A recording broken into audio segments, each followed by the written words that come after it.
வணக்கம் மக்களே, welcome to TNVG Tamil audio book. நீங்க கேட்டுக்கிட்டு இருக்க நாவல் ஆவிராஜ்யம் இறுதி பகுதி. நம்ம சேனலுக்கு நீங்க ஃபர்ஸ்ட் டைம் வந்திருக்கீங்கன்னா சப்ஸ்கிரைப் பட்டனை பிரஸ் பண்ணி நம்ம சேனலுக்கு சப்போர்ட் பண்ணுங்க. அப்படியே இந்த வீடியோக்கு ஒரு லைக்கையும் கொடுத்துருங்க. அத்தியாயம் 12. ஹோமகுண்டத்துல இருந்த நெருப்பு மறுபடியும் அணைஞ்சு போகவும் ஒரு பெருமூச்சோட அங்கிருந்து எழுந்துகிட்டாரு அருணாச்சலம். இன்னொரு நாள் சொல்லி அனுப்புறேன், அப்ப நீங்க வாங்கன்னு சாஸ்திரி கிட்ட சொன்னாரு. சாஸ்திரிக்கு நிலைமை என்னன்னு புரியல. அவரும் அறையோட மூலையில வைக்கப்பட்டிருந்த தான் பையை எடுத்துக்கிட்டு அங்கிருந்து வேகமா வெளியேறியும் போயிட்டாரு. அந்த அறையிலிருந்து வெளிப்பட்ட அருணாச்சலம் முன்னறையில போடப்பட்டிருந்த நாற்காலியில பொத்துன்னு உக்காந்தாரு. முன் அறையில இருந்த மத்த 4 பேரும் அவரை சூழ்ந்துகிட்ட மாதிரி உக்காந்தாங்க. பத்மாவோட கண்ணுல நீர் தழும்ப ஆரம்பிச்சது. அவளை சமாதானப்படுத்த தோணாம சிவகுமார் அங்கிருந்த ஒரு பேப்பர்ல ஏதோ ஒண்ணு கிறுக்கிக்கிட்டு இருந்தான். எல்லாரையும் ஒரு தடித்த போர்வையால ஒட்டுமொத்தமா போர்த்தன மாதிரி ஒரு கனமான நிசப்தம் அங்க நிலவிட்டு இருந்தது. சித்தப்பா, நீங்க பேசாம உங்க ஹோமத்தை வேற எங்கேயாவது நடத்திக்கோங்களேன் அப்படின்னு சொன்னா ஞானாம்பா. பத்மாவுக்கு ஒரு நல்ல காரியத்தை ஆரம்பிச்சிங்க, அது தடைப்பட்டு போயிருச்சு. இந்த வீட்டுல ஏதோ சூன்யம் பிடிச்ச மாதிரி இருக்கு. இங்க எந்த ஒரு நல்ல காரியத்தையும் பண்ண முடியாதுன்னு தோணுது. இந்த வார்த்தைகள் அருணாச்சலத்தை ரொம்பவே சங்கடப்படுத்திருச்சு. சட்டுன்னு எழுந்தவரு அந்த அறையில குறுக்கு நெடுக்கமா நடக்க ஆரம்பிச்சாரு. தீய சக்திகளை பார்த்து பயந்து போய் அதை விட்டு ஓட நினைச்சாதான் அதுங்களுக்கு ரொம்பவே துணிச்சல் வந்துடும். அதனுடைய கொட்டமும் அதிகரிக்க ஆரம்பிக்கும். அதுக்கு பதிலா அதுங்களை எதிர்த்து நின்னோம்னா அதுங்களுக்கு பயம் அதுங்க ஓட ஆரம்பிக்கும். ஆனா ஒண்ணு, அதை எதிர்த்து நிக்கிறதுக்கு நமக்கு துணிச்சல் வேணும். அந்த துணிச்சல் நமக்கு கொடுக்கக்கூடிய ஒரே சக்தி, ஒரே துணை அப்படின்னு பேசிக்கிட்டு இருந்தவரு சட்டுன்னு தன் பேச்சை நிறுத்தினாரு. சிவகுமார் அந்த காகிதத்துல இன்னும் ஏதோ கிறுக்கிக்கிட்டே தான் இருந்தான். பேச்சை நிறுத்தினவரு, சிவகுமார் என்ன படம் வரைகிற அப்படின்னு கேட்கவும் சிவகுமார் சிரிச்சான். சிரிச்சுட்டு ஒண்ணுமில்ல, சும்மா தான் கிறுக்கிட்டு இருக்கேன் அப்படின்னு சொன்னான். இல்ல இதுல ஏதோ ஒண்ணு இருக்கு அப்படின்னு அவன் கிறுக்கிட்டு இருந்த காகிதத்தை வாங்கி பார்த்தாரு. அவர் வாங்கி பார்க்கும் போது மற்றவங்களும் பின்னாடி பார்த்தாங்க. சின்ன சின்ன வட்டங்களை ஒன்று கீழே ஒன்றா அடுக்கின மாதிரி கிறுக்கி இருந்தான். அந்த வட்டங்கள் எல்லாத்தையும் ஒன்னா சேர்த்து பார்த்தா ஏதோ ஒரு சங்கிலியோட படம் மாதிரி தெரிஞ்சுது. அதை பார்த்ததும் இது ஏதோ மாலை மாதிரி இல்லை அப்படின்னு சந்தேகமா கேட்டார் அருணாச்சலம். இருந்துட்டு போகட்டுமே அப்படின்னு சொன்னாரு ரமேஷன். இல்ல இது வெறும் மாலை இல்லை, ஜபமாலை மாதிரி எனக்கு தெரியுது அப்படின்னு சொன்னாரு அருணாச்சலம். அவருடைய பேச்சுல திடீர்னு ஒரு பரபரப்பு ஏற்பட்டுச்சு. வெறும் கிறுக்கல்கள் தான், ஆனா அது என் கண்ணுக்கு ஏன் ஜபமாலை மாதிரி தெரியணும்?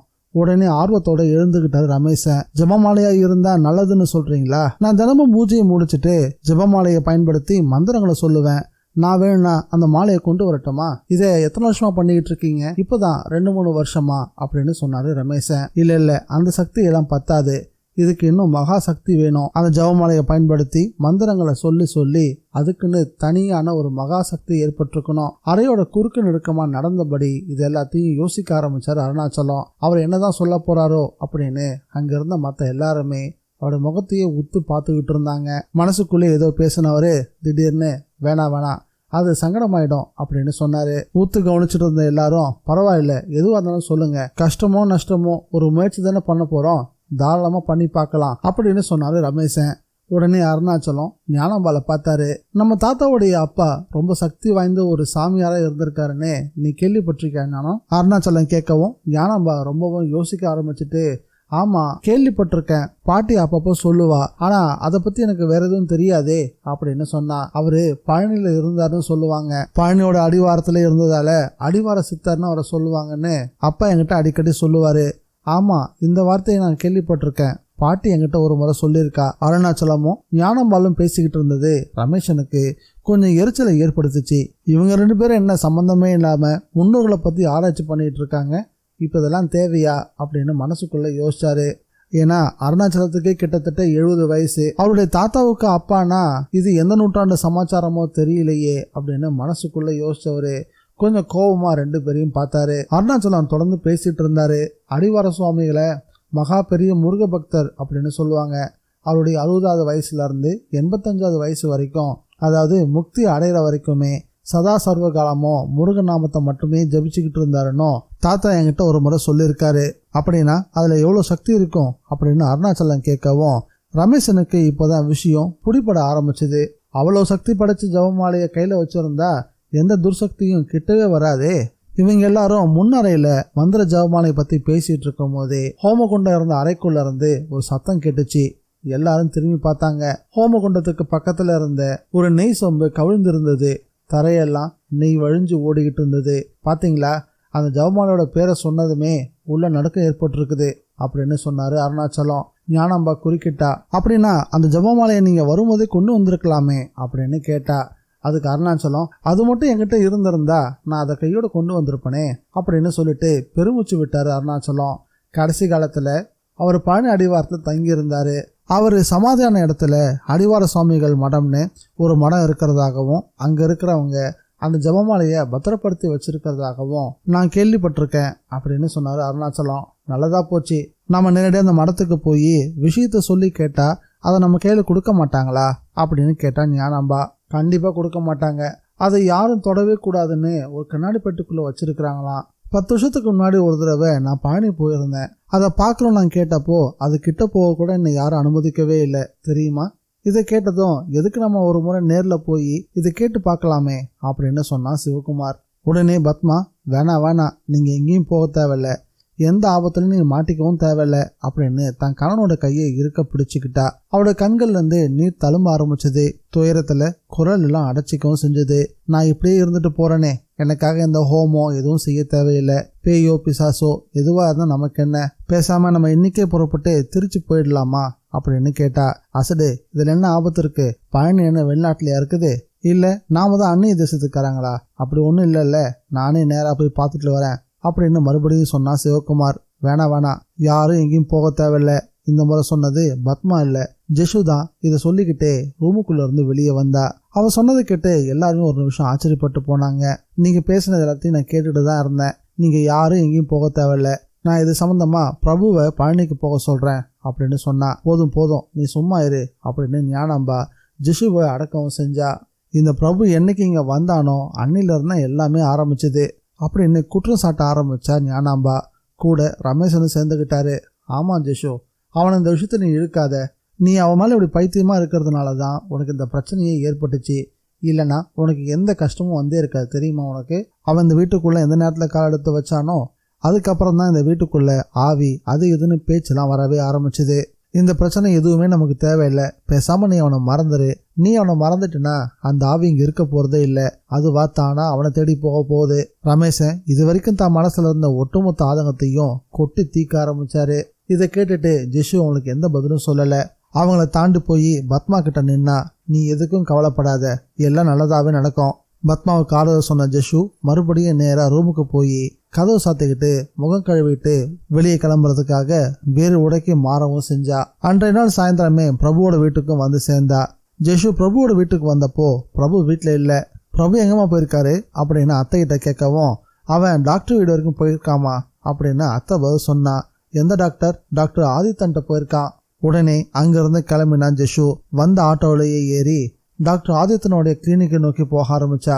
அவ ஆட்டோல ஏறி உட்காந்து அடுத்த வினாடியே 14 அப்படின்னு ஒரு குரல் கேட்டுச்சு. குரல் கேட்டதும் திடுக்கிட்டு போய், என்ன 14, யாரு சொன்னது அப்படின்னு கேட்டா. ஒருவேளை ஆட்டோ டிரைவர் ஏதாவது சொல்லியிருப்பாரோ அப்படின்னு. என்ன சொன்னீங்க அப்படின்னு டிரைவர் பக்கம் குனிஞ்சு கேட்கவும், அவரு நான் எதுவுமே சொல்லலையேம்மா அப்படின்னு பதில் சொன்னாரு. மறுபடியும் 14ன்னு அந்த குரல் கேட்க ஆரம்பிச்சது. மறுபடியும் அந்த குரல் கேட்டதும் ஜெஷுக்குள்ள ஒரு திகில் பரவ ஆரம்பிச்சது. அந்த திகிலோடையே கிளினிக்கை நெருங்க ஆரம்பிச்சா. ஜெஷு கிளினிக்குள்ள நுழையிறதுக்கும் பிரபு கன்சல்டிங் ரூமை விட்டு வெளியே வர்றதுக்கும் ரொம்ப சரியா இருந்துச்சு. கன்சல்டிங் ரூமை விட்டு பிரபு வெளியே வரும்போது கூட டாக்டரும் வெளியே வந்துகிட்டு இருந்தாரு. ஐம் சாரி பிரபு, இந்த மர்மம் எனக்கு கொஞ்சம் கூட பிடிபடவே இல்லை, என் ட்ரீட்மெண்ட்டுக்கு இது கட்டுப்படவே மாட்டேங்குது. நீங்க போன வாரம் வந்தப்போ முகத்துல 4 முத்துக்கள் தான் தெரிஞ்சுது, ஆனா இப்போ அது அதிகரிச்சிருக்கு, மொத்தம் 14 தெரியுது. அந்த 14ன்ற வார்த்தையை கேட்டதும் ஜெஷுக்குள்ள ஒரு அதிர்ச்சி. அப்பதான் பிரபுவோட முகத்தை அவ பார்த்தா. சின்னதும் பெருசுமா நிறைய முத்துக்கள் மாதிரி கட்டிகள் தெரிய ஆரம்பிச்சது. ஜெஷு பார்த்துட்டு இருக்கும் போதே டாக்டர் தொடர்ந்து சொன்னாரு, இதுல இன்னொரு பயங்கரமும் இருக்குது, இது எப்படி சொல்றதுன்னு எனக்கு தெரியல அப்படின்னு இடைவெளி கொடுத்தாரு. பரவாயில்ல டாக்டர் சொல்லுங்க அப்படின்னு சொன்னான் பிரபு. போன வாரம் பார்த்தப்போ கீழ்த்தாடையில ஆரம்பிச்ச இந்த கட்டிகள் கொஞ்சம் கொஞ்சமா மேலேறி வர மாதிரியே தெரியுது. இப்போ கண்ணம் வரைக்கும் வந்துடுச்சு. கூடிய சீக்கிரம் இது கண்களை நெருங்குமோ அப்படின்னு எனக்கு பயமா இருக்கு. ஒருவேளை இந்த கொப்பளங்கள் கண்ணுக்கு வந்து இந்த கொப்பளங்கள் கொப்பளிக்க ஆரம்பிச்சதுன்னா என்ன ஆகுன்றத என்னால யூகிக்கவே முடியல. இந்த வார்த்தையை கேட்டதும் ஜெஷுவுக்கு அழையே வந்துடுச்சு. ஓடி போய் அவனை இருக்க கட்டி பிடிச்சுக்கிட்டா. பிரபுவை ஜெஷு இருக்க கட்டி பிடிச்சிக்கவும் மறுபடியும் அந்த குரல் அவ காதுல ஒலிக்க ஆரம்பிச்சது. இன்னும் 3 தான், இன்னும் 3 தான் அப்படின்னு சொல்லிட்டு அந்த குரல் கோரமா சிரிக்கவும் ஆரம்பிச்சுது. அத்தியாயம் 13. இரவு முழுசும் பயணம் செஞ்சு காலையில திண்டுக்கல் வந்து இறங்கினா. அங்கிருந்து பஸ் பிடிச்சி பழனிக்கு வந்து சேர்ந்தான் பிரபு. முதுகெல்லாம் விண்ணு விண்ணுன்னு வலி எடுக்க ஆரம்பிச்சிருச்சு. புஷ்பேக் சீட்லனாலும் பரவாயில்ல அப்படின்னு நினைச்சு ஏறினது எவ்வளவு பெரிய தப்பா மாறுச்சுன்னு அப்பதான் யோசிக்க ஆரம்பிச்சான் பிரபு. ஜெஷுவும் கூட எவ்வளவோ தடுத்து பார்த்தா. கண்ணீர்ல குரல் நனைய, வேண்டாம் பிரபு, என்னோட துன்பம் என்னோடவே போகட்டும், என்னால உங்களுக்கு எந்த கஷ்டமும் வேண்டாம் அப்படின்னு ரொம்பவும் கெஞ்சியும் பார்த்தா. பைத்தியம் மாதிரி பேசாத ஜிஷு, எனக்கு ஒன்றும் ஆகாது. அப்படியே ஏதாவது நடந்தாலும் அதை நம்ம தடுக்கவும் முடியாது. நம்ம 2 பேரும் ஒருத்தர் காதலிக்கிறது அந்த சாரதாவுக்கு பிடிக்கல. நான் உன் மேல வச்சிருக்கிற அன்பையும் காதலியும் அவ தமிழ வைக்கலையே அப்படின்னு ரொம்பவும் ஆத்திரப்பட்டுக்கிட்டு இருக்கா. ஒருவேளை நான் உன் மேல வச்சிருக்க காதலை கைவிட்டேன்னா அவ நம்மளை சும்மா விட்டுருவான்னு எனக்கு தோணுது. ஆனா அது ரொம்ப கஷ்டம்னு உனக்கும் தெரியும், எனக்கும் தெரியும்.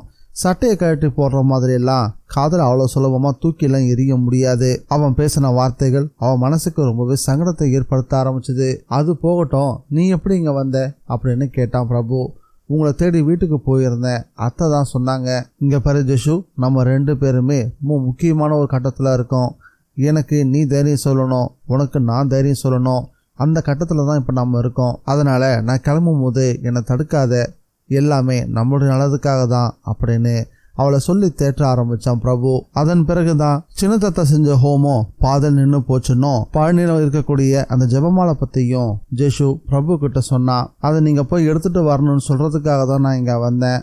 ஆனா இந்த பயங்கரத்தை எல்லாம் பார்த்த பிறகு வேணாம் பிரபு, நம்ம 2 பேரும் விலகிறத நல்லது அப்படின்னு பேச ஆரம்பிச்சா. ஆனா பிரபு அடுத்த நிமிஷமே ரைட், நான் பழனி கிளம்பிட்டேன் அப்படின்னு சொல்லி புறப்பட்டுட்டான். பழனியில் அவன் வந்து இறங்கும் போது காலை 9 மணி. வெயில் நல்லாவே உரைக்க ஆரம்பிச்சிருந்தது. ஒரு ஆட்டோக்காரர் கூட்டிட்டு போன லாட்ஜில் போய் தங்கவும் செஞ்சான். லாட்ஜ் கொஞ்சம் பழசாக தான் இருந்தது, இருந்தாலும் வசதிகள் நல்லாவே தான் இருந்துச்சு. குளிச்சு முடிச்சுட்டு கிளம்பினா. வெளியே வரும்போது உற்சவத்துக்கு வந்திருக்கீங்களா அப்படின்னு கேட்டார் லாட்ஜுக்காரர். என்ன உற்சவம்? 4-5 நாளா பங்குனி உத்திரம் உற்சவம் போய்கிட்டு இருக்கு. தினமும் தங்கத்தேர் பவனியும் இருக்குது, சாயந்தரம் பாட்டு கச்சேரி இருக்கு, ஊரே திருவிழா கோலமா இருக்கும் அப்படின்னு சொன்னாரு லாட்ஜுக்காரர். சொன்ன மாதிரியே பழனி முழுக்க சரியான கூட்டம். தெருக்கல்ல ஆட்டோக்களும் குதிரை வண்டிகளும் போட்டி போட்டுக்கிட்டு போய்கிட்டு இருந்தது. கொடுமுடியில நீர் மொண்டு வந்திருக்கக்கூடிய குளங்களை தலையில வச்சுக்கிட்டு அதில் கட்டியிருக்கக்கூடிய கயிற்றுல 2 நுனிகளையும் கைகளால் பிடிச்சிக்கிட்டு சிவப்பு வஸ்திரங்களை அணிஞ்சுக்கிட்டு தீர்த்த காவடி போறவங்க கூட்டம் கூட்டமா அவனை கடந்து போய்கிட்டு இருந்தாங்க. வெற்றிவேல் முருகனுக்கு அரோகரா அப்படின்ற கோஷமும் எல்லா திசைகள்லையும் எதிரொலிச்சுக்கிட்டு இருந்தது. அதுக்கப்புறம் வந்து இன்னொரு கோஷ்டியில நீளமான வேலை ஒருத்தர் அழகு குத்தி இருந்தாரு. அவர் கீழே விடாதபடி 2 பேர் அவரை தாங்கி பிடிச்சி அவனை கடந்து போய்கிட்டு இருந்தாங்க. அவ்வளவு கோலாகலத்துக்கு நடுவுலையும் அவன் மனசுக்குள்ள மட்டும் ஒரு பாரம். எங்க போனாலும் தன்னை சாரதாவோட ஆவி மட்டும் பின்தொடர்ந்து வந்துகிட்டே தான் இருக்குது. இங்க என்னென்ன பிரச்சனைகள் ஏற்படுத்த போகுதோ அப்படின்ற பயம் அவனுக்குள்ள இருக்கதான் செஞ்சுது. அந்த பயத்தை விரட்டுறதுக்கு ஒரே வழி தெய்வத்தை நினைக்கிறது மட்டும்தான் அப்படின்னு மனசுக்குள்ளேயே முருகனை வேண்டவும் ஆரம்பிச்சான். டிக்கெட் வாங்கிக்கிட்டு ரோப் கார்ல ஏறி உக்காந்தான். அந்த இழுவரையில் அங்குலமா மலைப்பாதையில ஏற தொடங்குச்சு. அந்த இழுவரையில் மேலே ஏற ஏற மனசு கொஞ்சம் கொஞ்சமா லேசாக ஆரம்பிச்சுது. கோவிலுக்கு வந்து சேர்ந்தான். பழனி ஆண்டவருடைய சௌந்தரியத்துல ஒரு நிமிஷம் தண்ணியும் பறி கொடுத்தான். பிறகு அங்க இருக்கக்கூடிய பஞ்சாமிரதத்தோட திவ்ய மனத்துல தண்ணியும் கரைச்சிக்கிட்டான். மனசு கொஞ்சம் கொஞ்சமா லேசாக ஆரம்பிச்சுது. அந்த தெம்பு இருக்கும் போதே வந்த வேலையை கவனிக்கணும் அப்படின்னு முடிவு பண்ணி மறுபடியும் இழுவ ரயிலுக்காக காத்திருக்காம வேகமா படி இறங்க ஆரம்பிச்சான். பாதம் முழுசும் ஒரு புறம் தென்னை மரங்கள், இன்னொரு பக்கம் பெரிய மதில் சுவர். மதில் சுவருக்கு உள்ளாக கடம மலர்களை பூக்கிறதுக்காக செடிகள்லாம் தயாராக இருந்துச்சு.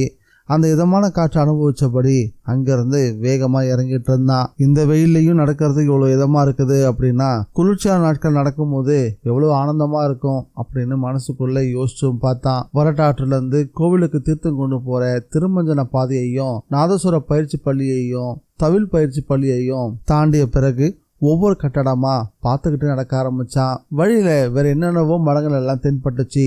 அடிவாரம் சுவாமியோட மடம் மட்டும் அவன் கண்ணில் படவே இல்லை. விசாரிச்சதுல 2 பேர் அப்படி ஒரு பேரை கேள்விப்பட்டது இல்லைன்னு சொல்லிட்டாங்க. சோர்ந்து போயிட்டான். அடுத்தது என்ன செய்யறதுன்னு தெரியாம தவிச்சிட்டு இருக்கும் போது ஒரு தீர்த்த காவலி கோஷ்டி அவனை கடந்து போச்சு. அதுல ஒரு பக்தர் முருகா முருகா ஆனந்த முருகான்னு கோஷம் போட்டுக்கிட்டே போனாரு. அந்த வார்த்தைகள் அவனுக்காகவே சொன்ன மாதிரி அவனுக்கு எதையோ ஞாபகப்படுத்துச்சு. அந்த கோஷத்தை வாய்க்குள்ள முணுமுணுத்தபடியே பாதையோரமா அந்த நிழலுக்கு வந்து நின்னான். அந்த சமயம், என்ன தம்பி, அடிவார சுவாமிகள் மரத்தை தேடுறீங்க போல இருக்கு அப்படின்னு ஒரு குரல் கேட்டுச்சு.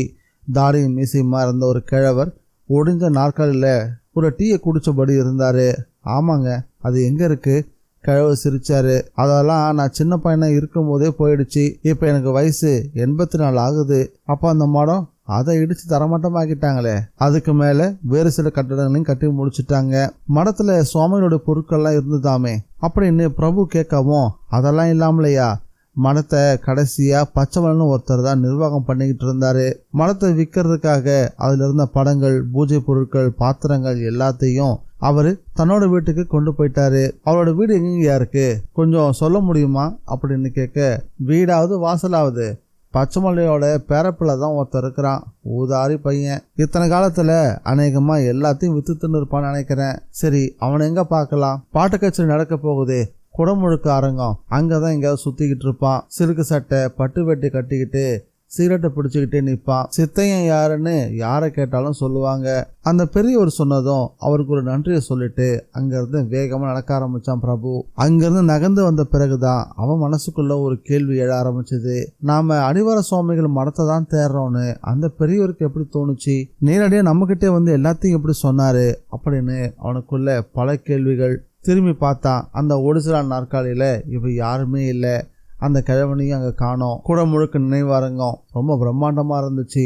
ஆண்கள் பெண்கள்னு தனித்தனியான தடுப்பு சுவர்களை போடப்பட்டிருந்தது. கூட்டம் ரொம்பவே அலமோதிக்கிட்டு இருந்துச்சு. உயரமான அந்த மேடையில் நிர்வாகிகள் விரிப்புகள் எல்லாத்தையும் போட்டு விளக்குகளையும் மைக்குகளையும் சரி பார்த்துக்கிட்டு இருந்தாங்க. புகழ்பெற்ற பாடகியான ஜனகம்மா அன்னைக்கு பாட போறதா சுவரொட்டிகள் ஏற்கனவே ஒட்டப்பட்டிருந்ததை பிரபு பார்த்தான். அவங்களுடைய பாட்டு கச்சேரியை நேரடியாக கேட்கலனாலும் கர்நாடக சங்கீதம், சினிமா பின்னணின்னு ரெண்டுத்துலையும் எக்கச்சக்கமான பேர் வாங்கினவங்க. அவங்க பக்கவாத்தியம் வாசிக்கிறவங்களும் ரொம்பவே பிரபலமானவங்க தான். ஆனா இன்னும் யாருமே மேடைக்கு வரவே இல்லை. இதுவே இன்னொரு சமயமா இருந்திருந்தா அவன் அங்கேயே கூட உட்காந்து முழு கச்சேரியும் கேட்டுட்டு தான் அந்த இடத்த விட்டு நகர்ந்திருப்பான். ஆனா இப்ப பிரபுவுக்கு சுத்தமா நேரமும் இல்லை, அதை கேட்கறதுக்கு மனசுல பொறுமையும் இல்லை. சித்தையா, நீ எங்க தாண்டா இருக்கிற அப்படின்னு அவனை முழுசும் தேட ஆரம்பிச்சான். அங்கிருந்த ஒண்ணுல கூட அந்த பெரியவர் சொன்ன அடையாளம் தென்படவே இல்லை. திடீர்னு கூட்டத்துக்குள்ள ஒரு பரபரப்பு ஏற்பட்டுச்சு. வந்துட்டாங்க அப்படின்னு எல்லாரும் பரபரப்பா பேசிக்கவும் ஆரம்பிச்சாங்க. உட்காந்துருந்தவங்க திரும்பி பார்த்தாங்க. சில பேர் எழுந்து நின்று பார்த்தாங்க. அந்த மண்டபத்துக்கு எதிரில் தான் துர்க்கையம்மன் கோவில் இருந்துச்சு. அந்த வீதியில மொத்தம் 4 துர்க்கை கோவில்கள் இருந்துச்சு. அதுல ஒண்ணுல சாமி கும்பிட்டுட்டு தான் குங்குமத்தை வாங்கிக்கிட்டு அந்த பாதை நடந்து வந்துட்டு இருந்தாங்க பாடகி ஜனகம்மா. கூடவே வந்த சிலர் வழிவிடுங்க அப்படின்னு கூட்டத்தை விளக்கியபடியே வந்தாங்க. ஏராளமான ஜருகி போட்ட நீல நிற பட்டு புடவையில ஜனகம்மா பாக்குறதுக்கு அம்மன் நெருங்கி வந்த மாதிரியே இருந்துச்சு. பெயர் தான் கொஞ்சம் வயசானவ போல தோணினாலும் வயசு 30க்குள்ளதான் இருக்கும். அவனுடைய முகத்துல எப்பவுமே மாறாத ஒரு புன்சிரிப்பு. நெத்திலிட்ட குங்குமத்தோட அவனை கடந்து போக அந்த வினாடி பிரபுவை ஏறிட்டு பார்த்தா முகத்துல அடிப்பட்ட மாதிரி ஒரு விதுவிதிர்ப்பு ஏற்பட்டுச்சு. கண்ணிமிக்க நேரத்துக்குள்ள அவளுடைய முகத்துல ஒரு திகில் படர ஆரம்பிச்சது. ஜனகம்மாவுடைய கண்கள் பிரபுவை வெறுக்கி பார்த்த ஆரம்பிச்சது. இவ ஏன் தன்னை இப்படி பாக்குறா அப்படின்னு பிரபு யோசிச்சபடியே இருக்கு. ஜனகம்மா மேடை நோக்கி போக ஆரம்பிச்சா. ஆனா பிரபுவை திரும்பி பார்த்தபடிதான் போனா.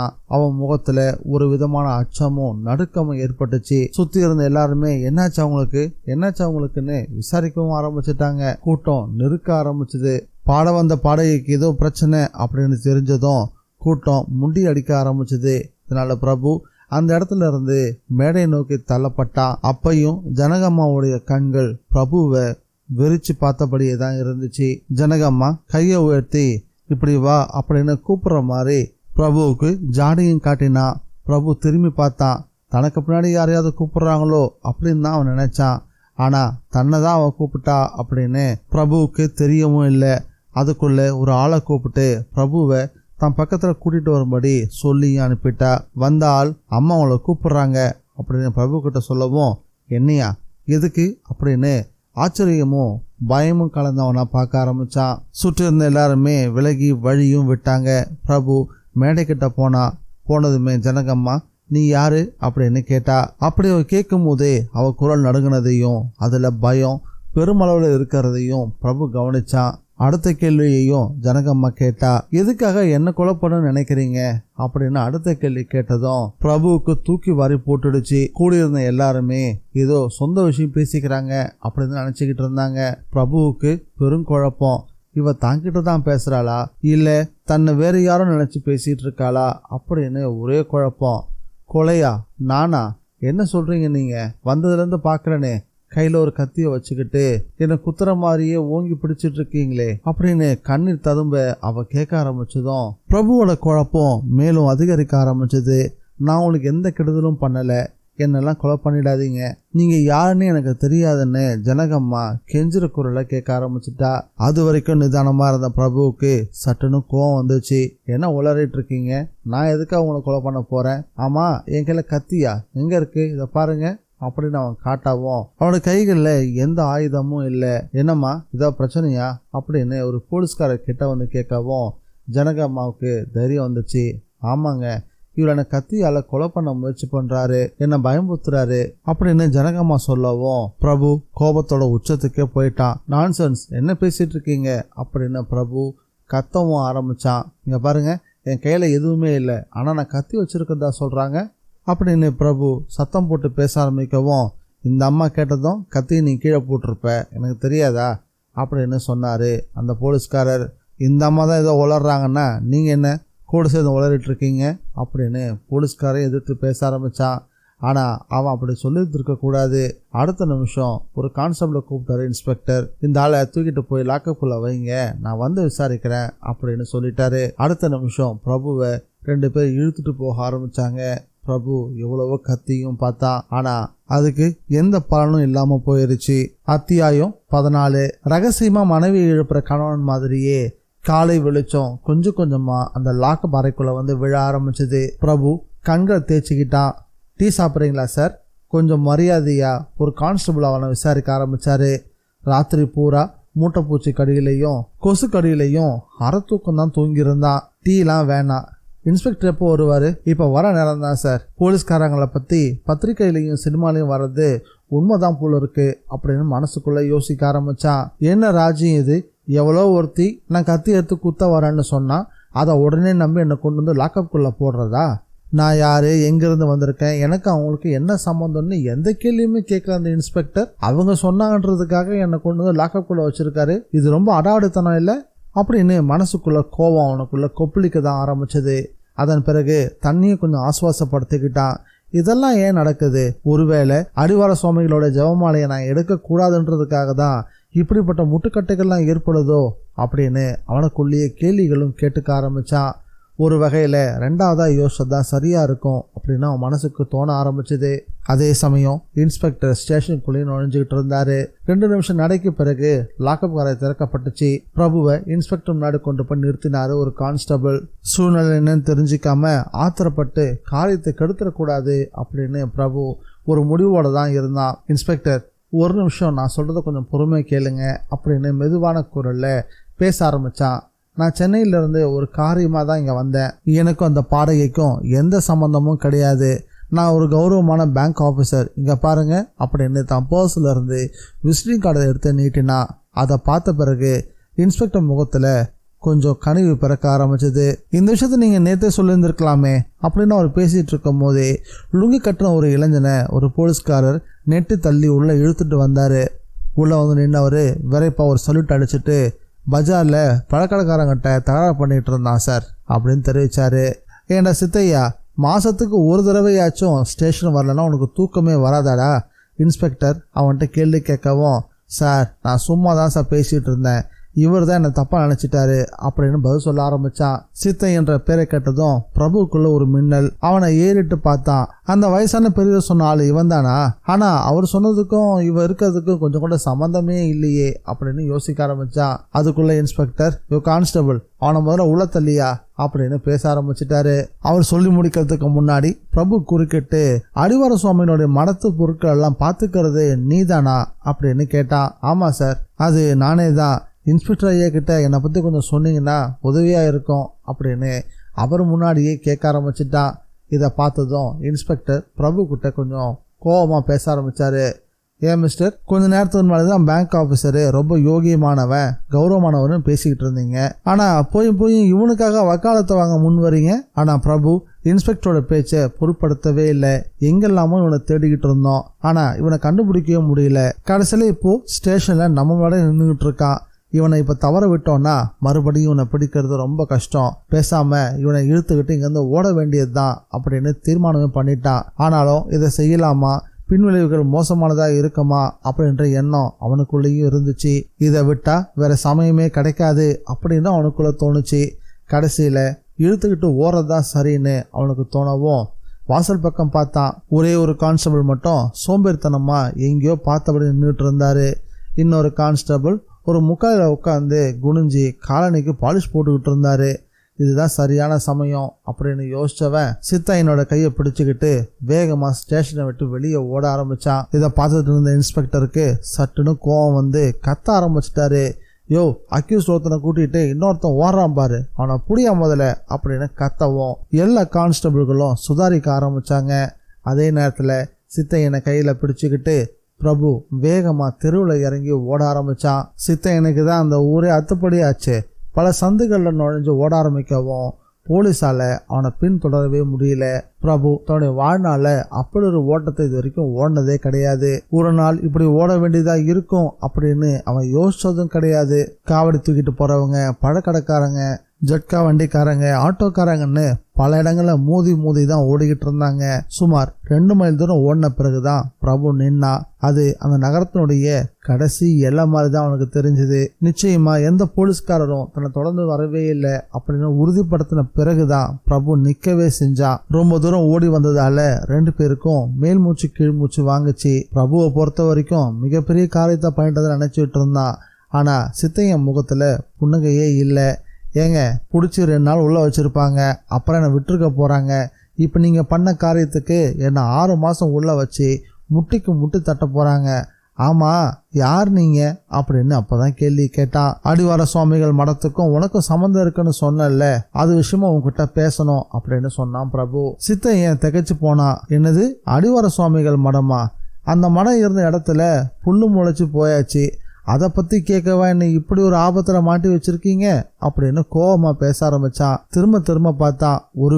ஒருவேளை போலீஸ்காரங்க தன்னை வந்து பிடிச்சிட்டு போயிடுவாங்களோ அப்படின்ற பயம் அவனுக்குள்ள இருக்கவே தான் செஞ்சுது. மறுபடியும் பிரபு கேட்டான், அந்த மடத்தோட பொருட்கள்லாம் உங்ககிட்ட தானே இருக்குது?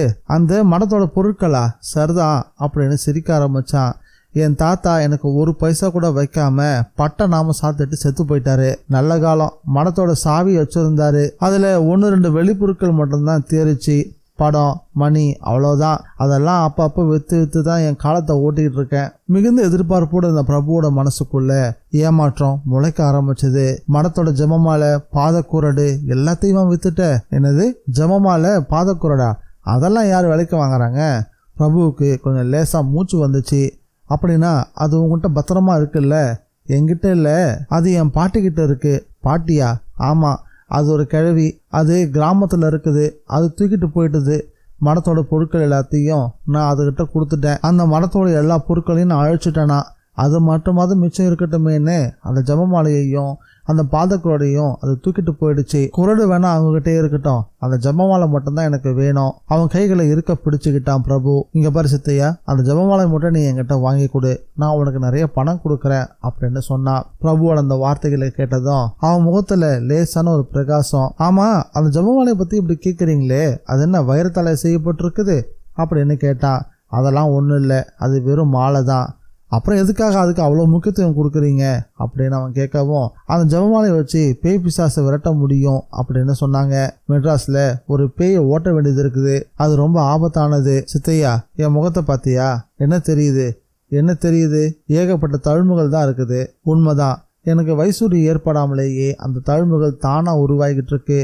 இது ஒரு பேயோட வேலை. நான் தாமதிக்கிற ஒவ்வொரு நிமிஷமும் என்னோட கண்பாவை குருடாகிறதுக்கான வாய்ப்பு இருக்கு. அதுக்குள்ள அந்த பேயை நான் ஓட்டி ஆகணும். என்னென்னமோ சொல்றீங்க, நான் கிராமத்தான் நினைச்சிட்டு ஏதோ ரீல் விட்டுட்டு இருக்கீங்க போல. அவன் சொல்லிட்டு சட்டப்பையில ஒரு பீடியை எடுத்து பல்ல கடிச்சுக்கிட்டு பத்த வைக்க ஆரம்பிச்சான். அந்த ஜவமாலையை கிழவிக்கிட்ட இருந்து வாங்குறது லேசப்பட்ட காரியம் கிடையாது. கெஞ்சி கூத்தாடி பார்க்கணும், இல்லாட்டி உருட்டி மிரட்டி தான் அதுகிட்ட இருந்து பறிச்சாகணும். இவன் பேரம் பேச தயாராயிட்டான் அப்படின்னு பிரபுவுக்கு புரிஞ்சுது. சென்னையில இருந்து புறப்படும் போதே தேவைக்கு அதிகமா கொஞ்சம் பணத்தை எடுத்து வச்சிருந்தான். பர்ஸை திறந்து பார்த்தா, நான் உனக்கு பணம் தரேன்னு சொன்னேன்ல, இந்தா இதில் 500 ரூபாய் இருக்கு, இதை முன் பணமா வச்சுக்கோ, நீ மாலையை வாங்கி கொடுத்த பிறகு நான் இன்னொரு 500 ரூபாய் உனக்கு கொடுப்பேன் அப்படின்னு சொன்னதும் ஒரு கல்லு மேல உட்காந்துருந்தவன் துள்ளி குதிச்சு எழுந்தான். டக்குன்னு பணத்தை வாங்கிக்கிட்டு இருந்து, கிழவியோட கிராமம் இங்கேருந்து 10 மைல் தூரத்தில் தான், பஸ்ஸிலே போயிடலாம் அப்படின்னு சொன்னான் சித்தையன். வேணாம், நம்ம ஒரு ஆட்டோவை பிடிச்சி போயிடலாம், இந்நேரத்துக்கு நம்மளை எல்லா இடத்தையும் தேடிக்கிட்டு இருப்பாங்க. அதே சமயம் அந்த பக்கம் ஒரு ஆட்டோ வரவும் அதில் ஏறி அடுத்த அரை மணி நேரத்தில் சித்தையனோட பாட்டி வீட்டுக்கு வந்து சேர்ந்தாங்க. வீட்டு வாசல்ல ஒரு கூட்டமே காத்துக்கிட்டு இருந்துச்சு. அத்தியாயம் 15. பிரபுவும் சித்தையனும் வீட்டு வாசலை நெருங்கினதும் கூட்டத்துல இருந்து கூணலான கிழவர் ஒருத்தர் வேகமா அவனை நோக்கி வந்தாரு. என்னப்பா சித்தையா, எத்தனை வாட்டி அவனுக்கு சொல்லி அனுப்புறது, இப்படியா பண்ணுவ அப்படின்னு கொஞ்சம் கோபத்தோட பேச ஆரம்பிச்சாரு. சரி சரி விடுங்க தாத்தா, கடைசி நிமிஷத்துலயாவது வந்து சேர்ந்தானே அப்படின்னு கூட்டத்துல கண்ணாடி போட்டுக்கிட்டு இருந்த ஒருத்தர் அந்த பெரியவரை சமாதானம் பண்ணாரு. வாசல்ல கூடியிருந்த கூட்டம் அவங்களுக்குள்ள கசமுசான்னு பேசிக்க ஆரம்பிச்சுட்டாங்க. கிழவியோட உசுறு போறது முன்னாடி வந்து சேர்ந்தியே, அதுவே போதும். ஒரு குண்டு பெண்மணி அவன் கிட்ட வந்து சொன்னா, பாட்டி மரணப்படுக்கையில கடந்தா. வீட்டுக்குள்ள நுழைஞ்சப்போ பாட்டி கட்டுல படுக்க வைக்கப்பட்டிருந்தா. இமயமலை குளிர நடுங்கின மாதிரி பாட்டியோட உடம்பு கிடுகிடுன்னு ஆடிக்கிட்டு இருந்தது. முகம் மட்டும் தான் தெரிஞ்சது, மற்றபடி மொத்த உடம்பையும் கம்பளியால போர்த்தி வச்சிருந்தாங்க. பாட்டி பாட்டி, நான் சித்தையன் வந்திருக்கிறேன், எனக்கு தெரியுதா பாரு அப்படின்னு கிழவி கிட்ட போய் உட்காந்து பேச ஆரம்பிச்சான். சித்தையனோட குரல் கேட்டதும் ரொம்ப மெதுவா இமைகளை திறந்து பார்த்தா. பக்கத்துல இருந்த பிரபுவுக்கு ரொம்ப தெளிவா தெரிஞ்சது, இன்னும் கொஞ்ச நேரம் தான் பாட்டி உயிரோடு இருப்பா. ஏன்னா அவளுடைய முகத்துல பிரேத கலை வெகுவா ஆழமா படிஞ்சிருந்தது. அந்த சின்ன வீட்டுக்குள்ள ரொம்ப குறைவான பொருட்கள் தான் இருந்துச்சு. இதுக்குள்ள ஜபமாலை எங்க வச்சிருப்பா அப்படின்னு பிரபுவோட கண்கள் தேட ஆரம்பிச்சது. சித்தையன் பாட்டி கிட்ட ரொம்ப உருக்கமா பேசிக்கிட்டு இருந்தான். பாட்டி ரொம்ப குளிர்தா, ஏன் கம்பளியால போத்திக்கிட்டு இருக்க அப்படின்னு சொல்லிபடியே அந்த கம்பளியை கொஞ்சம் விளக்கினா. அவ உடனே தன்னோட கைகளால அந்த கம்பளியை இழுத்து போத்திக்கிட்டா. அந்த அரை வினாடிக்குள்ள பிரபு அதை கவனிச்சுட்டான். சித்தையனும் அதை கவனிச்சுட்டான். குழந்தைய அணைச்சி பிடிச்சிருக்கிற மாதிரி ஒரு சின்ன மரப்பெட்டிய தான் மார்போட அணைச்சி பிடிச்சிட்டு இருந்தா பாட்டி. டெலிபோனுக்கு போடக்கூடிய ஒரு சின்ன பூட்டு மரப்பெட்டியில தாழ்பாலா போடப்பட்டிருந்தது. இத பிரபுவும் சித்தையனும் கவனிச்சுட்டு இருக்கும் போதே அந்த பெரியவர் உள்ள வந்தாரு. வந்தவரு அடிவார சுவாமிகள் மடத்துல இருந்து கொண்டு வந்த ஜாமான்கள்ல இந்த பெட்டி ஒண்ணுதான் மிஞ்சிச்சான். உள்ள சுவாமியோட ஜபமாலை இருக்குதான், அதை யாரும் தொட்டுடக்கூடாது அப்படின்னு தான் பாட்டி இப்படி விடாபடியா பிடிச்சுக்கிட்டு இருக்கா அப்படின்னு சொன்னாரு. ஜபமாலை. தண்ணியும் மீறி அந்த வார்த்தைய கிழவி கிட்ட சொல்லியபடியே போர்வையை விளக்கி அந்த பெட்டியை எடுக்க முயற்சி பண்ணா சித்தையன். ஒரே அறை பேயற அவன் கன்னத்துல விழுந்துச்சு. அவனுக்கு அவனோட ஐம்பொறிகளும் கிருகிருன்னு சொல்ற மாதிரி மல்லாந்து விழுந்தான். சுத்தி இருந்தவங்க என்னாச்சு என்னாச்சுன்னு கேட்கவே ஆரம்பிச்சுட்டாங்க. கிழவியோட கை நீண்டதும் தெரியல, மடக்குனதும் தெரியல, அவ்வளவு வேகமான அறை விழுந்துச்சு. இத பிரபு மட்டும்தான் கவனிச்சான். சாக போற இந்த கிழவிக்கு இவ்வளவு பலம் எங்க இருந்து வந்துச்சு, எப்படி வந்துச்சு அப்படின்ற கேள்வி அவனுக்குள்ள பெருசா எழ ஆரம்பிச்சது. விழுந்த அறையில பல பற்கள் கடகடன்னு ஆடவே தொடங்கிருச்சு. மூக்குலையும் ரேசா ரத்தம் கசிய ஆரம்பிச்சது. சித்தையன் கன்னத்தை தடவியபடி தாழ முடியாத வழியோட கிழவிய பார்த்தான். எலும்பும் தோலுமா சுருங்கி இருந்த அந்த முகம் ரொம்பவே சுருங்கி போயிருச்சு. வெறும் மண்டையோடு மட்டும்தான் தெரிஞ்சுது. கண்கள் இருக்கக்கூடிய இடத்துல 2 ஆழமான துவாரம் மட்டும்தான் தெரிஞ்சுது. அதுக்குள்ள கூர்ந்து பார்த்தாதான் ஒரு சின்ன கோழி குண்டு மாதிரி கண்கள். பற்கள் ஒவ்வொன்றும் வெளியே தூர்த்திக்கிட்டு கிழவி அவனை பார்த்து சிரிக்கிற மாதிரியே சித்தையனுக்கு தோண ஆரம்பிச்சது. பயத்துல கிட்டத்தட்ட வியர்த்து போயிருந்தான். சித்தையனுக்கு ஓரளவுக்கு விஷயம் புரிய ஆரம்பிச்சது.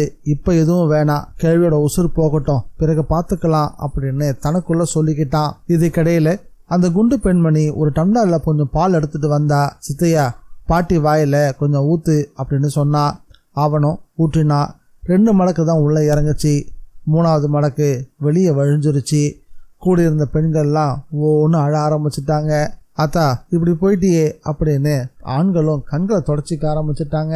எல்லாரும் கொஞ்சம் வெளியே போய் இருங்க அப்படின்னு சொன்னா சித்தையன். இவருக்கு சாஸ்திரம்லாம் தெரியும், பாட்டிக்காக ஏதோ மந்திரம் சொல்லணுமா அப்படின்னு பிரபுவை காட்டினா. பிரபுவை காட்டி சொல்ல ஆரம்பிச்சதும் அந்த குடிசையை விட்டு ஒவ்வொருத்தரா வெளியே வந்தாங்க. எல்லாரும் வெளியே போனதும் சீக்கிரம் சீக்கிரம் அப்படின்னு பிரபுவை அவசரப்படுத்த ஆரம்பிச்சான். வாங்கிய அறையில கண்ணம் இன்னுமே வலிச்சுக்கிட்டே தான் இருந்துச்சு. பிரபு மனசுக்குள்ள பயத்தோட தான் போர்வையை விளக்கினா. விளக்கும் போது மனசுக்குள்ள முருகனுடைய நாமத்தை சொல்லிக்கிட்டே தான் இருந்தான். போர்வையை விளக்கினா, எதுவுமே அவனுக்கு ஆகல. மரப்பட்டியை இருக்க அணைச்சிட்டு இருந்த கிழவியோட கைகளை விடுவிக்க முயற்சி பண்ணா. பாட்டியோட 2 கைகள்ல ஒரு கை மரப்பட்டிக்கு மேலேயும் இன்னொரு கை பூட்டையும் இறுக்கமா பிடிச்சிட்டு இருந்தது. பிரபு ஒவ்வொரு விரலையும் பூட்டுல இருந்து விடுவிச்சான். மரப்பட்டியை கையில் எடுத்ததும் சித்தையன் கையை நீட்டி, எனக்கு மிச்ச பாக்கியை கொடுத்துருங்களேன் அப்படின்னு கேட்டான். ஒரு 500 ரூபாவை எடுத்து அவன்கிட்ட கொடுத்துட்டு, கொஞ்ச நேரம் கழிச்சு போறேன், இல்லைன்னா என்னோட சொந்தக்காரங்களுக்கெல்லாம் சந்தேகப்படுவாங்க அப்படின்னு சொன்னான் பிரபு. அன்னைக்கு சாயந்தரம் கிழவியோட கடைசி பயணம் புறப்பட்டுச்சு. இதுக்கு முன்னாடி ஒரு நாள் உடுப்பியில சம்பந்தமே இல்லாத ஒரு பெண்மணியோட சாவை பார்த்ததையும் இன்னைக்கு பழனியில ஒரு கிழவியோட சாவை பார்த்ததையும் நினைக்கும் போது பிரபுவோட மனசுக்குள்ள ஒரு விதமான பயம் ஏற்பட ஆரம்பிச்சது. இது போல இன்னும் பல மரணங்களை பார்க்க நேரிடுமோ அப்படின்ற சந்தேகமோ அவனுக்குள்ள எழ ஆரம்பிச்சது. அன்னைக்கு சாயந்தரமே பிரபு அந்த பெட்டியோட சென்னைக்கு புறப்பட்டான். பிரபு வரத மாடியிலிருந்து பார்த்தபடியே இருந்தா ஜெஷு. அவர் வந்துட்டாரு, அப்பா பிரபு வந்துட்டாரு அப்படின்னு சொல்லியபடியே உற்சாகமா கீழே ஓடி வந்தா. ரமேஷனும் ஞானாம்பாலும் மற்றவங்களும் அவங்க வேலையை அப்படியே போட்டுட்டு வாசல் பக்கம் விரைஞ்சு வந்தாங்க. பத்மா தான் புருஷனுக்கு டிஃபன் பரிமாறிட்டு இருந்தா. கரணியும் கையுமா அவளும் வந்து நின்றுட்டா. அவன் கணவன் தட்டை கையில ஏந்திக்கிட்டு பின்னாடியே எழுந்து வந்துட்டான். ஜெஷுவோட குரல் குளிச்சுட்டு இருந்த சின்ன தாத்தாவுக்கும் கேட்டுச்சு. அவரு கதவு திறந்து பார்த்துட்டு அவசரமா குளிக்க தொடங்கினாரு. ஒரு கையில பிரீஃப் கேஸும் இன்னொரு கையில மரப்பெட்டியுமா உள்ள நுழைஞ்சான். அதை பார்த்ததும் பத்மா ரொம்பவே உணர்ச்சிப்பட ஆரம்பிச்சா. தனக்காக நடக்க இருந்த ஹோமம் இனி எந்த தடையும் இல்லாம நல்லாவே நடக்குன்ற நம்பிக்கை அவளுக்குள்ள வளர ஆரம்பிச்சது. தனக்காக ஒரு குழந்தை பிறக்க போகுது, தன் மடியில தவழ போகுது அப்படின்னு நினைக்கும் போதே அவளுக்குள்ள ஒரு பரவசம் உதயமாக ஆரம்பிச்சது. அந்த சந்தோஷத்தோடையே ஜெஷுவோட கைகளை இருக்க பிடிச்சுக்கிட்டா. பத்மாவோட கண்கள்ல இருந்து கண்ணீர் ததும்ப ஆரம்பிச்சது. அதே போலதான் ரமேஷனும் ஞானாம்பாலும் பிரபுவை பார்த்துக்கிட்டு இருந்தாங்க. அவங்க 2 பேருக்குமே அவன் மேல இருந்த ஒரு கசப்பு உணர்வு கொஞ்சம் கொஞ்சமா குறைய ஆரம்பிச்சுட்டு இருந்தது. ஜெஷு மேல எவ்வளவு பிரியம் வச்சிருக்காரு அப்படின்னு மனசுக்குள்ள நினைக்க ஆரம்பிச்சாங்க. இந்த வீட்டுக்கு மாப்பிள்ளையா வர்றதுக்கு இதை விட வேற என்ன தகுதி வேணும் அப்படின்னு அப்பவே தீர்மானமும் செய்ய ஆரம்பிச்சுட்டாங்க. பிரபு கிட்ட வந்ததும் அவங்களுக்குள்ள ஒரு கனிவு பிறந்துச்சு.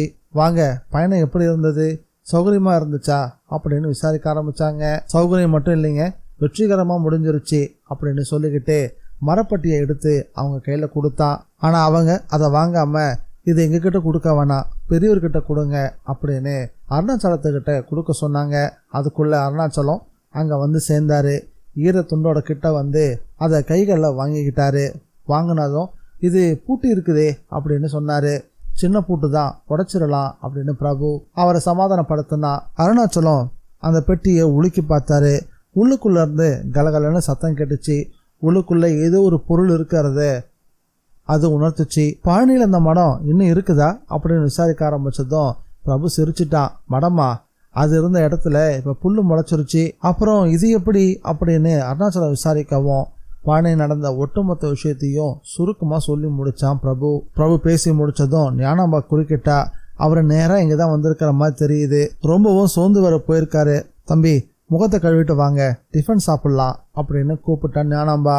இல்ல வேண்டாம், அத்தை எனக்காக காத்துக்கிட்டு இருப்பா, நான் இன்னும் வந்து சேரலையேன்னு பதறிக்கிட்டும் இருப்பா, நான் போய் முதல்ல அவகிட்ட தலையை காட்டிட்டு பிறகு வந்துடுறேன் அப்படின்னு அங்க வந்து புறப்பட்டான். இருங்க தெருக்கோடி வரைக்கும் நானும் வரேன் அப்படின்னு ஜெஷு வேகமா அவன் கூடவே கிளம்பினா. திருமுனை அடைஞ்சதும் பிரபுவோட கைகளை பிடிச்சிட்டு நெகிழ்ந்து பேச ஆரம்பிச்சா. பிரபு, நீங்க செஞ்சிருக்கிற உதவிக்கு நான் எப்படி நன்றி சொல்றதுனே தெரியல அப்படின்னு நான் தழுதழுக்க பேச ஆரம்பிச்சா. அதெல்லாம் நீ எதுவும் சொல்ல தேவையில்ல அப்படின்னு ஜெஷுவை ஆசுவாசப்படுத்தினான் பிரபு. நீ நன்றிலாம் ஒன்றும் சொல்ல தேவையில்ல, ஏதாவது ஒரு சின்ன ட்ரீட்டு கொடுத்தா நல்லா இருக்கும் அப்படின்னு பேச்ச மாத்த முயற்சி பண்ணா. இதை கேட்டதும் ஜெஷு சிரிக்கவே ஆரம்பிச்சிட்டா. செல்லம்மாவோட வெள்ளாவில ஓங்கி ஒரு குத்துனா. சரி வாங்க, ஏதாவது ஒரு கூல்ட்ரிங்க்ஸ் குடிக்கலாம் அப்படின்னு கூப்பிடவும், கடை எங்க இருக்கு, அதோ அங்க இருக்க பாருங்கன்னு ஒரு பெட்டி கடையை காட்டேன்னா ஜெஷு. 2 பேருமா சேர்ந்து அந்த கடைக்கு போனாங்க. ஆளுக்கு ஒரு ட்ரிங்கை வாங்கி குடிக்கவும் ஆரம்பிச்சாங்க. அப்பதான் ஜெஷு ஒரு விஷயத்த கவனிச்சா.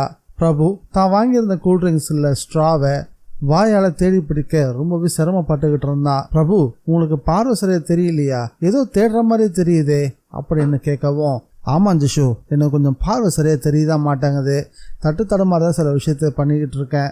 எந்த கண்ணில் உங்களுக்கு பார்வை சரியா தெரியல அப்படின்னு கேட்கவும், இடது கண்ணில் எனக்கு ஒரு மாதிரி பார்வை மங்களா இருக்கு அப்படின்னு பிரபு சொன்னான். பிரபு சொன்னதும் ஜெஷு பதற்றமடைய ஆரம்பிச்சா. பிரபு, என்ன சொல்லிட்டு இருக்கீங்க?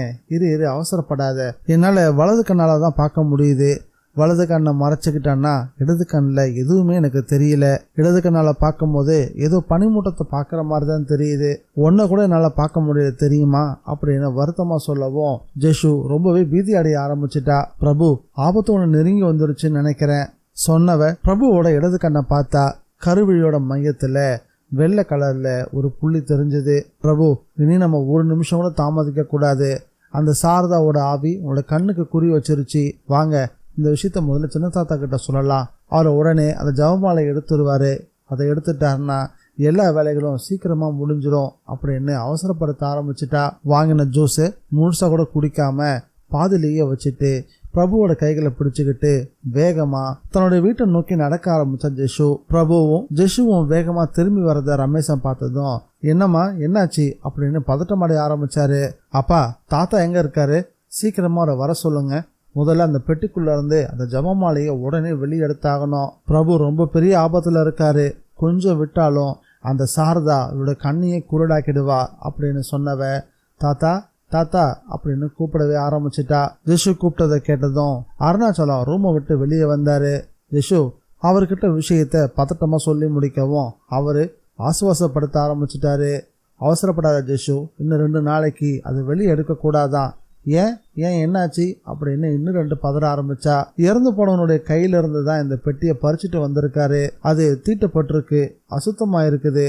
அதை தூய்மைப்படுத்தணும். மந்திரங்களை 2 நாளைக்கு சொல்லின பிறகுதான் அந்த பெட்டியை திறந்து ஜபமாலை வெளியே எடுக்கணும். அது வரைக்கும் நீ கொஞ்சம் பொறுமையா இரு அப்படின்னு ஜெஷுவை சமாதானப்படுத்தி பார்த்தாரு. ஆனா ஜெஷு விரதா இல்லை.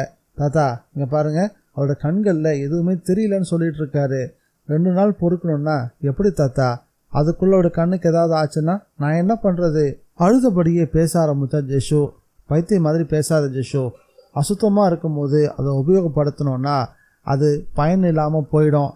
அப்புறம் நம்ம பட்ட கஷ்டம் எல்லாம் வீணா போயிடும். ஜெஷு பிரபுவோட முகத்தை ஏறிட்டு பார்த்தா. அவனுடைய கண்கள்ல இருந்தும் கண்ணீர் வழிய ஆரம்பிச்சிருது. தன்னோட கையில இருந்த கைக்குட்டையால அவனுடைய கண்ணீரை தொடச்சி விட்டா. அதே சமயம் ஒரு கண், இன்னும் ஒரே ஒரு முத்து தான் பாக்கி. அந்த பேய் குரலும் அந்த பேயோட சிரிப்பும் 2 பேருக்கும் ரொம்ப தெளிவா கேட்டுச்சு. அத்தியாயம் 16. அருணாச்சலத்துக்கு முன்னாடி அந்த மரப்பட்டி வைக்கப்பட்டிருந்தது. அறையில கூடியிருந்த எல்லாருமே மூச்சை பிடிச்சுக்கிட்டு காத்துக்கிட்டு இருந்தாங்க. இதுக்கிடையில மூச்சை உறிஞ்சக்கூடிய சத்தம் கேட்டுச்சுன்னா அது பிரபுவோட அத்தை தான். கண்ணு குருடாகிற அளவுக்கு அபாயம் அதிகரிச்சிட்டது அப்படின்னு கேள்விப்பட்டதை அவரால் தாங்கிக்கவே முடியல. அத்தை, நீங்க கூட வர வேணாம் அப்படின்னு பிரபு எவ்வளவுதான் எடுத்து சொன்னாலும் கேட்காம பிரபு பின்னாடியே அவங்க வந்து சேர்ந்திருந்தா. அருணாச்சலம் கொஞ்ச நேரம் தியானம் செஞ்ச பிறகு பெட்டியை பார்த்தாரு. 1/4 ரூபாய் அளவுக்கு சின்னஞ்சிறிய பூட்டு தான் போடப்பட்டிருந்தது. சுத்தியால ஒரு 1/4 தட்டு தட்டினாலே போதும் அப்படின்னு யோசிச்சவரு, ஒரு சுத்தி இருந்தா கொண்டு வாங்க அப்படின்னு சொன்னாரு. ரமேஷன் சுத்தியை கொண்டு வந்து கொடுத்தாரு. அருணாச்சலம் சுத்தியோட வலது கையை ஓங்கினாரு. உடனே கீழையும் இறக்கினாரு. முழுசா அவளை இறக்க கூட முடியல. பாதி இறங்கும் போதே கை சட்டுன்னு பாதிலே நின்று போச்சு.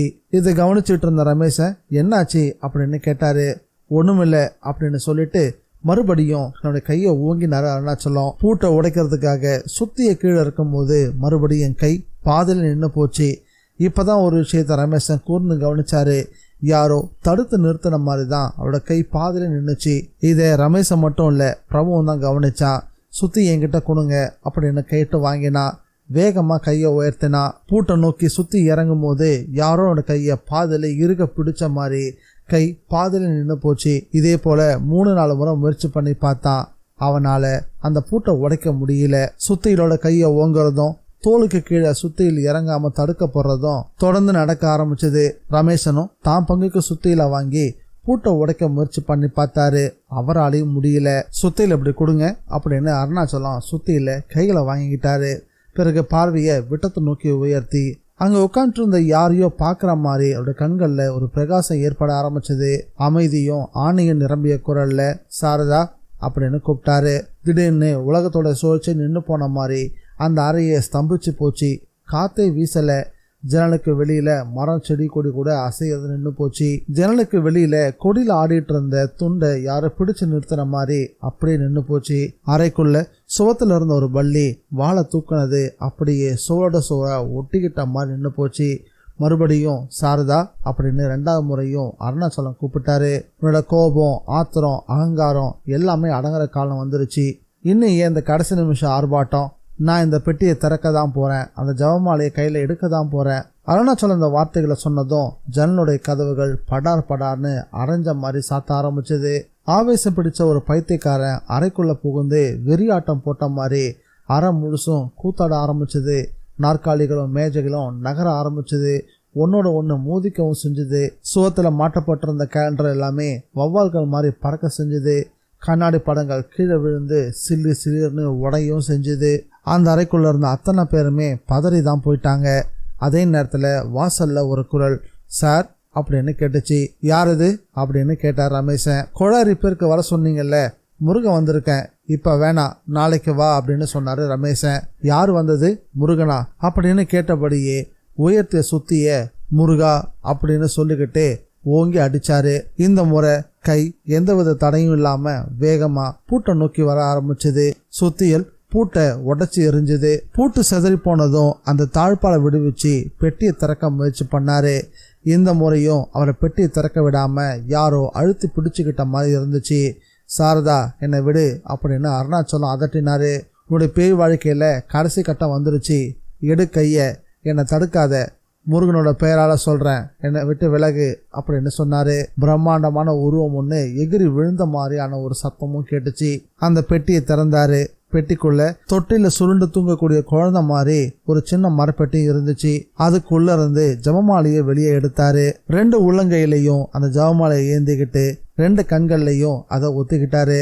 சாரதா, கவனி, இதுல 108 மணிகள் இருக்குது. நான் ஒவ்வொரு மணியையும் உருட்டி முருகனுடைய நாம வழியை சொல்ல போறேன். நான் அதை சொல்ல சொல்ல நீ இந்த இடத்த விட்டு விலகி போயிட்டே இருக்கணும், புரியுதா சாரதா அப்படின்னு சொல்லியபடியே முருகனோட நாமத்தை சொல்ல ஆரம்பிச்சாரு. ஒரே நிசப்தமா இருந்துச்சு. கண்ணுக்கே தெரியாத எதிரி ஒருத்தர் தாக்கிறதுக்கு குறிப்பாத்துக்கிட்டு இருக்கிற மாதிரி அந்த அறையில இருந்த எல்லாருமே உணர ஆரம்பிச்சாங்க. அருணாச்சலம் அந்த அமைதியை கலைச்சி கம்பீரமான குரல்ல செஞ்சுருட்டி ராகத்துல அருணகிரிநாதர் பாடிய திருப்புகழ பாடவும் ஆரம்பிச்சாரு. அருணாச்சலம் பாட பாட அந்த அறையில இருந்த அமானுஷ்யம் கொஞ்சம் கொஞ்சமா விலகிற மாதிரி எல்லாரும் உணர ஆரம்பிச்சாங்க. ஆனா இதெல்லாம் ஒரு கணம் மட்டும்தான். அருணாச்சலம் ஜபமாலைய வலது கை ஆட்காட்டு விரலுக்கும் பெருவிரலுக்கும் இடையில வச்சுக்கிட்டு, சாரதா அமைதியா போயிடு, எல்லாம் வல்ல இறைவனுடைய பெயரால உனக்கு கட்டளை இடுறேன். எந்த சிவகுமாரன் தேவர்களுக்கு சேனாதிபதியாய் நின்று அசுரர்களை ஓட ஓட விரட்டி அழிச்சானோ அந்த முருகனோட பெயரால ஆணையிடுறேன், போயிடு அப்படின்னு சொன்னப்போ அவருக்கு எதிரில் இருந்த பித்தளை தாம்பால தட்டு விண்ணுக்கு 2 அடி உயர்ந்து தரையில விழுந்து பலமான சத்தத்தை ஏற்படுத்திச்சு. அந்த நொடியிலிருந்து மறுபடியும் அந்த அறைக்குள்ள இருந்த எல்லாரும் மனசுக்குள்ளேயும் பயம் மறுபடியும் தாண்டவமாட ஆரம்பிச்சது. பிரபு கதவோரமும் உட்காந்துட்டு இருந்தான். அவனை தாழ்பால இறுக்கமா பிடிச்சிட்டு இருந்தான். அவனுக்கு கட்டுப்படாம அந்த தாழ்பால் மேலும் கீழுமா அலைய ஆரம்பிச்சது. ரமேஷனுடைய மேல் துண்டை யாரோ பறிச்சு அந்த இடத்துல எரிஞ்ச மாதிரி அது காத்துல அரை முழுவதும் சுத்தி வர ஆரம்பிச்சது. இது எல்லாத்தையும் பார்த்துட்டு இருந்த அருணாச்சலம் கந்தனை போற்றி அப்படின்னு ஒரு முறை சொல்லி மணியை உருட்டினாரு. அடுத்த நிமிஷம் அம்மானு அலறினான் பிரபு. திடீர்னு அவன் முதுகுல சூடு பட்டவன் மாதிரி துடிச்சு போய் அவசர அவசரமா சட்டையையும் பனியையும் கழட்டி எறிஞ்சான்.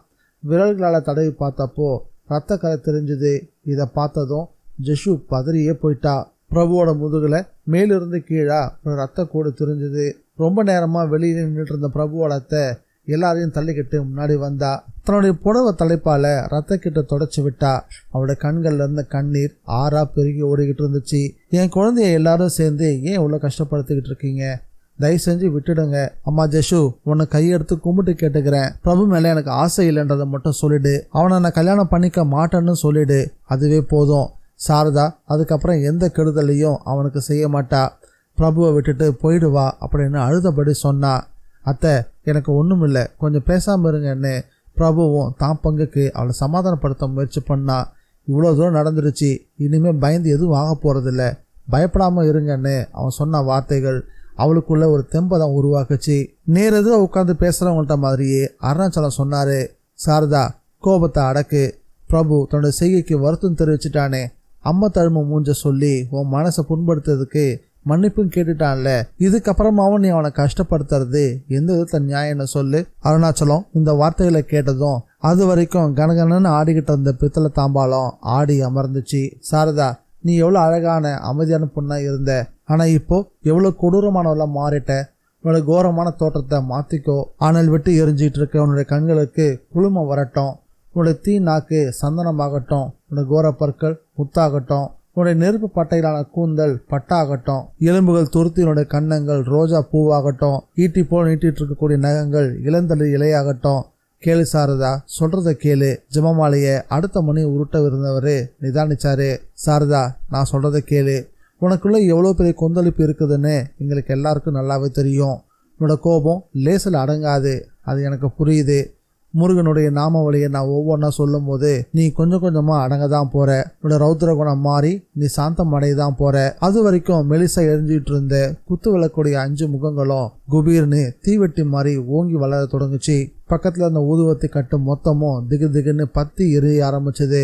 கேளு சாரதா, மறுபடியும் கேளு. பிரபுவை வதைக்காத. உன்னோட அகங்காரத்துக்கு வடிகால் தேவைன்னா அதை இந்த பூமியில காட்டு, இந்த கருங்கல் தரையில காட்டு.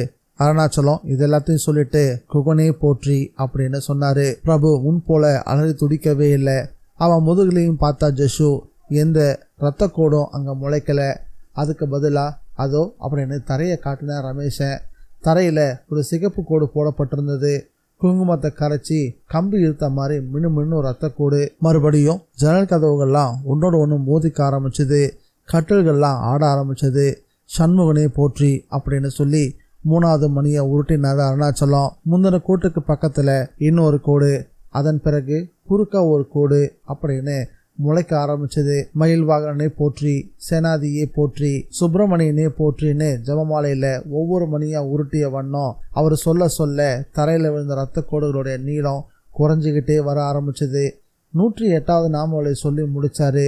ஒளி எழ உரத்த சத்தத்தோட ஒரு பூத பிரேதம், பலிக்குள் இறக்காத பேய், பல கணத்தை எவையானாலும் கிளி கொள்பவனை வேல் காக்க, கெடுமார் செய்யும் சூனியம், வலிகுல மந்திர தந்திரம் வருந்திடாத மயில்வேல் காக்கன்னு பாடி முடிச்சாரு அருணாச்சலம். புயல் அடிச்சு ஓஞ்ச மாதிரி ஒரு வினோதமான அமைதி அங்க நிலவுச்சு. அந்த அமைதியை கலைச்சபடி எல்லாருக்கும் தெளிவா கேட்கிற மாதிரி ஒரு பெண்ணோட குரல் கேட்டுச்சு. ரொம்ப இனிமையான குரல், வீணையோட நாதத்துக்கு ஒப்பான மதுரமான ஒரு குரல். என்னை விட்டுடுங்க, நான் போறேன். ஆச்சரியத்துல வாயடைச்சு எல்லாரும் எதுவுமே பேசாம அமைதியா இருந்தாங்க. எந்த திசையில இருந்து அந்த குரல் வருதுன்னு யாருக்குமே புரியல. ஒருத்தர் பார்த்துக்கவும் ஆரம்பிச்சாங்க. மறுபடியும் அதே குரல், என்னை விட்டுடுங்க, நான் போறேன். இதை கேட்டதும் அருணாச்சலம் சுதாரிச்சுக்கிட்டாரு. சாரதா, எங்கம்மா போற? அன்பான குரல்ல கேட்டாது. எங்கேயாவது அந்த பெண் குரல் கேட்டுச்சு. நான் இங்க இருக்க மாட்டேன். இனி இங்க இருக்க என்னால முடியாது. உண்மைதான், உன்னால இங்க இருக்க முடியாது. ஆனா நிறைவேறாத ஆசையோட அகங்காரத்தோட நீ உயிர் துறந்து பேய அலைஞ்சிக்கிட்டு இருக்கிற. இப்படி இன்னும் எத்தனை நாளைக்கு தான் அலைய போற? உனக்கு அமைதி கிடைக்க வேணாமா? வேணும். எப்படி கிடைக்கும்? ஒரு ஜென்மத்துக்கும் மறு ஜென்மத்துக்கும் இடைப்பட்ட அவஸ்தை தான் இந்த பேய் வாழ்க்கை. நீ சீக்கிரமே இன்னொரு ஜென்மம் எடுத்துரு. மனித குழந்தையா ஒரு கர்ப்பத்துல இடம் பெற்றுடு. உன்னோட வேதனைகள் எல்லாமே தீர்ந்து போயிடும். பிறவி எடுக்கிறேன். ஆனா எங்க? அருணாச்சலமும் சாரதாவும் பேசிக்கிறது ஏதோ டேப் ரெக்கார்டில் ரெக்கார்ட் பண்ணி ஒழிக்கிற மாதிரி அந்த அரை முழுசும் கேட்டுக்கிட்டு இருந்தது. இதை நம்பவும் முடியாம நம்பாம இருக்கவும் முடியாம எல்லாரும் மூச்சை பிடிச்சுக்கிட்டு கேட்டுக்கிட்டு இருந்தாங்க. அருணாச்சலம் தொடர்ந்து சொன்னாரு, மனுஷ பிரிவு எடுக்க இடமா இல்ல. என்னோட பெண்ணு பத்மா இருக்கா. நான் ஹோமம் நடத்த போறேன்.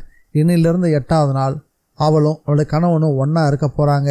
நீ அவங்களுக்கு குழந்தையா வந்து பிறந்துரு. இந்த வார்த்தையில கேட்டதும் அப்பா அப்படின்னு சொல்லி வீறிட்டு அழ ஆரம்பிச்சா பத்மா. என் வயிற்றுல ஒரு பேய் பிறக்கணுமா? வேண்டாம்ப்பா, வேணவே வேண்டாம். அதுக்கு நான் மலடியாவே இருந்துட்டு போறேன்னு கதற ஆரம்பிச்சா. எனக்கு எந்த பேயும் பிசாசும் குழந்தையா பிறக்கவே வேண்டாம் அப்படின்னு பத்மா கதற ஆரம்பிச்சதும் அருணாச்சலம் அவளை அமைதிப்படுத்தினாரு. பத்மா, கொஞ்சம் அமைதியாரு. நான் சொல்றத முழுசா கேளு. சாரதான்ற வார்த்தைக்கு என்ன அர்த்தம் தெரியுமா? வெள்ளை தாமரையில உட்காந்துருக்காளே அறிவுக்கரசி, அன்பும் அமைதியும் உருவான தெய்வம்.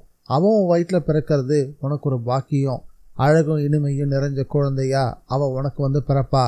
சாரதாவுக்கு சாந்தி, உனக்கும் நிம்மதி. என்ன சாரதா, சரிதானே? சாரதா அதுக்கு சம்மதம் சொன்ன மாதிரி ஜன்னல் வழியா இதமான காற்று மறைந்து வந்துச்சு.